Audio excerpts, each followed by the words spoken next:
A new documentary is in the works about the discoveries of aerospace illustrator Mark McCandlish.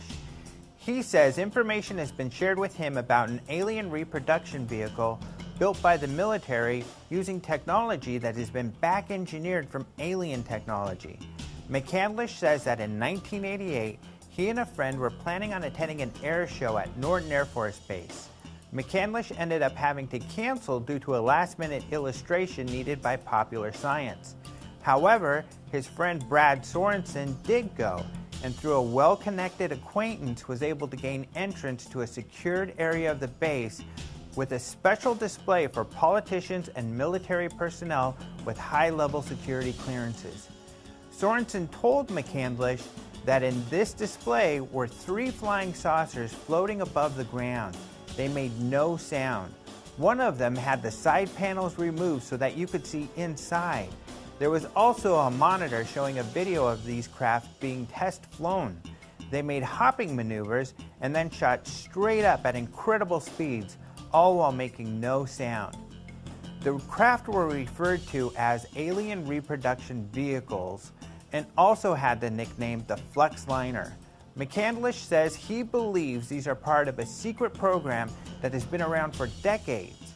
Using his friend's description, McCandlish sketched the vehicle. He has since done research on how he believes the technology works. He says they use zero-point energy, a concept originally theorized by Albert Einstein. The feature-length documentary on McCandlish's research is titled Zero Point, The Story of Mark McCandlish and the Flux Liner. It is being made by James Allen, a filmmaker, photographer, and 3D designer from Savannah, Georgia. We contacted Allen on Skype to ask him about his movie. Hello, we are here with James Allen, and you've got a new documentary coming out, Zero Point, and the Flux Liner here on the work of Mark McCandlish. Have you watched the film? I've seen parts. I'm very familiar with the case, though, okay. And I didn't want to see too much so that we can plug, get people excited and checking it out. It's called Zero Point, The Story of Mark McCandlish and the Flux Liner. Yeah, it's a feature-length documentary basically on Mark's story and the stuff around it. Right. So how did you come across the story and what got you interested in doing this? Basically, a friend of mine, first of all, he kind of showed me the Kerry Cassidy's, the Project Camelot, and a lot of those videos and interviews, and then I found the Disclosure Conference video, and basically I saw the 2001 Disclosure Conference. Totally blew my mind, and sort of changed a lot of my ideas about the whole UFO thing, and Mark seemed like a really interesting case, sort of different than a lot of the other ones, and I noticed he was either LinkedIn or Facebook, and so I sort of friended him. And so I got to talk to him more and more about his story, and I was in the MFA program at SCAD, Savannah College of Art Design. And my original thesis project fell through, and so I said, Mark, how about a documentary about you and your deal? And he's like, okay.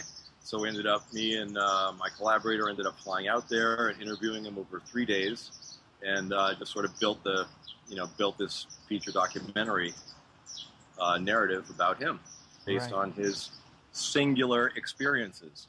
Right. Now, for Mark, his whole story kind of starts in 1988 with this Norton Air Show. Could you kind of explain that? Okay, yeah. Mark went to college with a guy named Brad Sorensen, and he and Brad were pretty good buddies at the Pasadena College of Art, and they hadn't seen each other for like 10 years, and that was, I guess, in the late 70s, they graduated, and then they hadn't seen each other for 10 years, and Brad saw Mark's illustration on the cover of Popular Science, and contacted him, and he said, hey, how you doing? And they were going to sort of have a little reunion after 10 years at this air show at Norton Air Force Base. Mark couldn't do it because he got a commission to do another cover of Popular Science. Mark was very successful in the late 80s. He had, he was working for all these major contractors, major publications. And Mark couldn't make it to the air show, so Brad went, just by himself, but apparently with a high-level military aerospace executive of some kind. Brad got in to see a classified air show at a different site than the one at Norton, and subsequently told Mark about what he saw later, which happened to be anti-gravity, man-made anti-gravity vehicles, possibly reverse engineered from alien technology. Right where we were sitting there at his table, he just kind of sketched out with an ink pen on a piece of legal-size white paper, and put some little handwritten call-outs around the edges that described, the number of capacitor plates in each one of the little sections, that there were, they were so wide at the end, and the crew compartment was definitely about 12 feet in diameter. Just kind of put all these things down as close as he could remember to the way they existed. And so I sat down with all this information, and I just began sort of drafting it out. The flux liner. The flux liner. Uh-huh. And they called ARV. this... What's that? The ARV. Yeah. Right, the alien reproduction vehicle. Yes, sir. So what's interesting about your documentary is I think you go into, his theories behind this more so than anything I've seen before, and his ideas about the propulsion. And even, I don't know if you know this, but we actually have Wendell Stevens' photo archives, and so... And I wanted to thank you guys because I actually used 2 of your photographs in the film. There's one sort of a close-up, and there's one that's sort of a lot of sky background, and those were actually sent over from a former employee of yours. And so I think I thanked you guys. Well, if I didn't, I will. Yeah, that's really cool. Maybe you can explain, because that's an interesting aspect there, how you use those pictures and the significance. Well, Mark wasn't just happy with Brad's story, so he basically sought out and found a bunch of corroboration for this. And Gordon Neville and George Ulick, who we met early on, knew Wendell Stevens, who had the Wendell Stevens archive, which you guys have subsequently, I guess you guys have that now, right? You have his entire collection, which is awesome. And I have to talk to you about going out there and scanning that for you, because it's about time it was digital, so we should do that. Well, we have been digitizing a lot, and it's a lot of stuff. So yeah, you can definitely come out and check it out.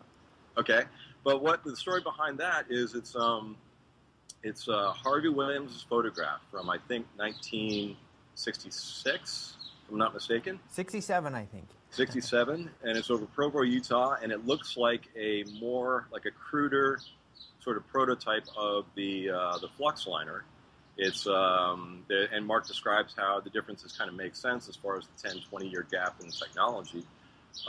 But that is a really good case. The Condon report made they did a lot of investigation into it. I read some documentation also from you guys' archives about the correspondence between the Condon report people and the interviews with Harvey Williams, and anomalies in the case, like Harvey's like, well, they sent me back inferior copies of the original slides. They said that these slides were inconclusive. Then why are they keeping the originals and sending me these crappy reproductions? And so I'm really curious as to what happened to those slides. I don't know where they are. I'd like to see them, because apparently those the ones I used in the film are black and white, and the original chromes are in color, and there's apparently a brick red hue to the vehicle itself.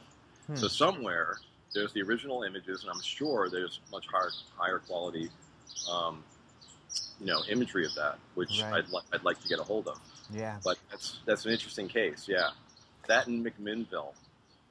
Right, and with, I guess I'm not sure if we mentioned that McCandlish, like you said, he did a lot of artwork, and he was able to then draw in very detail the ARV and the technical components. Right. And that's what's interesting about these pictures, is that what he drew, at least especially this Harvey Williams photograph, looks very similar to that craft. So he of course speculates then that this technology is being used by the military since at least the late 60s. Right. Yep. Yeah. I mean, and that was a cool thing about it too, which added some veracity to the account, was that Brad originally said, well, you know, he continues to say off the record that these things look old. They look like they've been in operation, like as working prototypes for a long time. They had dings and, you know, chips and scratches, and it looks like they've been put through their paces as, you know, whatever, like working vehicles for a while before they were on display at Norton, which I thought would kind of make sense. Right. So, do you know? I was curious about what happened with Brad Sorensen, or if were you able to talk to him, or has anybody been able to? No, we sent a couple emails back and forth, and he basically didn't deny the account at all. He just said, "Don't use any of my stuff in your film. I have lawyers in my family. We'll come after you if you do." He was basically, you know, not being a dick, but he was definitely sort of trying to shut me down as directly as possible. Uh-huh. And it's interesting because I know for a fact that Brad's been, he will talk to individuals if he feels maybe they have something to offer, or they're like producers, or, you know, he has talked and will talk to people, but, you know, not to me at this point yet. Maybe if I offered a bunch of cash or lied about who I was or something, we'll see. Uh-huh. Yeah, hopefully he comes forward. But as far as the documentary goes, I mean, one of the things, I know we wrote a story a couple days ago because you had a showing in Savannah to kind of let people get a first look and get some feedback. Scary. How'd it go? It went pretty good. It went good. There was like, you know, 30 to 40 people here, which isn't bad for a coffee house. It was shown at a coffee house. And I just worked up the courage yesterday to look through the comment sheets, and they were basically positive. There was, you know, a few scathing reviews and a few glowing reviews, and those sort of canceled each other out. And so in the middle was basically on the positive side, you know, which isn't bad, I figure, for, you know, a rough version of it. So it was good. It was interesting. It was good. And some lively conversations and Q&A after the showing. Cool, yeah. And how did people accept it? Because these are guys who, an indie film group, right? They watch kind of some films and do kind of a mystery science type of thing with some of them. Wait, who does? The Psychotronic, yeah, the group that did the showing. So it doesn't seem like they're UFO buffs or anything. So how did they accept the info? Did they find it credible? It was basically, it wasn't so much just the, you know, sort of indie cult film crowd. It was sort of a cross section of a bunch of people that knew a whole bunch about the field and people that didn't know anything about it at all. And so it was sort of there was an article in the Savannah Morning News and an article in the Savannah Connect magazine, which is like a news weekly here. And so it was kind of just a cross section of, you know, just people that, you know, knew about it or not. And I was surprised that, like, some of the comments that people said that the science, you know, a lot of the stuff that I thought would be kind of difficult for people to digest, they got it, and they was like, that's really interesting, I want to check this out more. So basically, people seemed open to it and generally intrigued. That's what I think your film offers that I haven't seen anywhere else, is all of the technical details, because a good portion of it gets pretty technical. Yeah, it does. Yeah, maybe too technical. What did you think? I mean, as far as that goes. Well, you know, I get torn, and I don't always think that I'm necessarily a good person to review as far as general public, because I'm so into the topic, so I'm definitely biased. Yeah. And so I love the technical stuff, and as a journalist, you know, I kind of feel like, well, the technical stuff needs to be documented, so I appreciate that. But then it is like, is it too much for the general public? So I never know how the average person will feel compared to my view. But I appreciated that, you know, it has more than anything else, that getting into the details. Well, one thing that I thought was really interesting, and one thing that's kind of come up, and, you know, we talk about it, Mark talks about it in the film, is the fact that I got into the configurations a lot because I'm fairly convinced this is a real machine. So if it is a real machine, then detailing as accurately as possible, detailing the actual components, the actual, you know, how things were laid out, what they were made of, and stuff like that. I think it's important, because if this is a functioning chunk of machinery, this is the parts that make that machine work. And one thing that's really interesting is things like, there's aspects of it like the copper elements, the copper capacitor plates and copper wire embedded in glass, a glass-like material. That comes up in purported UFO crash reports, like there's something around either Corona or Roswell about, you know, some kind of, you know, a hole in the side of the craft, and when they looked inside, there was like something running around the circumference of the crew compartment with glass and wires. There's the Vimana talking about the the iron heating apparatus and the mercury engine and things like that.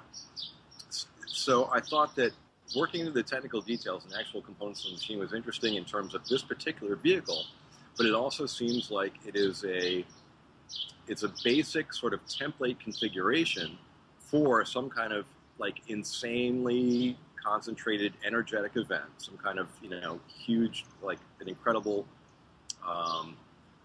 malleable field, which may possibly polarize space-time. So it's sort of maybe a basic engine for interstellar travel. Mm-hmm. Maybe. Right. And that's the hard part. I like how you have the maybes in there, here and there, too.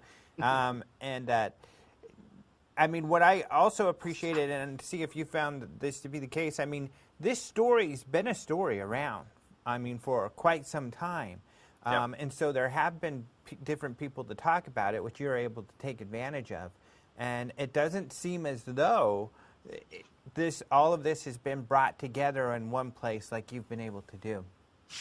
Well, yeah, in a way I'm kind of surprised that more people haven't sort of picked up on this, because if indeed it's a true story, and like I say, I'm fairly certain that it is, it means that the government military-industrial complex has had functioning field propulsion technology, maybe going back to the 60s, which is pretty fucking huge, and this is one of the only instances, besides Bob Lazar or Ed Fouché, where they're talking about actual chunks of technology like hardware contact. David Adair's another one, but but as far as something like what Mark has done with taking an eyewitness account and fleshing it out, and finding corroboration for it, finding physicists. This is one thing that really impressed me about Mark's deal, was that he knew Tom Bearden already, which is probably one of the big reasons why Brad confided in him, because Brad talked about zero-point energy, and Mark's like, oh yeah, scalar energy, sure. And Brad's like, really? So he started telling him more and more about it. But the idea that this is functional technology, and certain a certain strata of our society has been playing around with it on our dime since the 60s, that's kind of a huge thing. And so I'm kind of mystified as why a lot more people haven't picked up on this and and sort of hammered on Lockheed or Grumman or whoever to say, are you guys really doing this? I actually called a spokesman at Lockheed and asked her straight up. I'm like, so what's going on with your electrogravitics program? And she's like, well, we're not at liberty to discuss those programs. And I'm like, really? Why not? And she's like, well, it might threaten our competitive advantage. And I really wish I'd gotten that on film or tape. Because my next documentary, Tom, are you listening? I want to do a sort of a investigative documentary on specifically on anti-gravity in the aerospace industry. Cool. And in the military, because I'm pretty sure they have it, and actually getting people on camera, on tape and on camera, sort of either denying it or sort of diplomatically, skating around it. Right. So I think that'd be pretty interesting. Yeah, that would be cool. So when are you planning on, I think you're going to kick off a Kickstarter to help finish this up. It looks pretty finished, but you need to wrap some stuff up with it, huh? Yeah, there's sound issues. There's a lot. The graphics could be a lot better. The CGI could be a lot better. There's a lot of stuff that could be, would be improved for sure. So is the Kickstarter up, or is that, when do you plan it's pending. I need to cut a new trailer and a pitch video. Okay. And I'm looking for, I don't know, well, it'll be on Kickstarter, but we're looking for in the range of $10,000 or more. Okay. For the first, basically to finish it up. The goal is to get it finished up by November 12th of this year, because that is the 25th anniversary of the air show at Norton Air Force Base. Oh, cool. And then you got to submit it to the UFO festival here.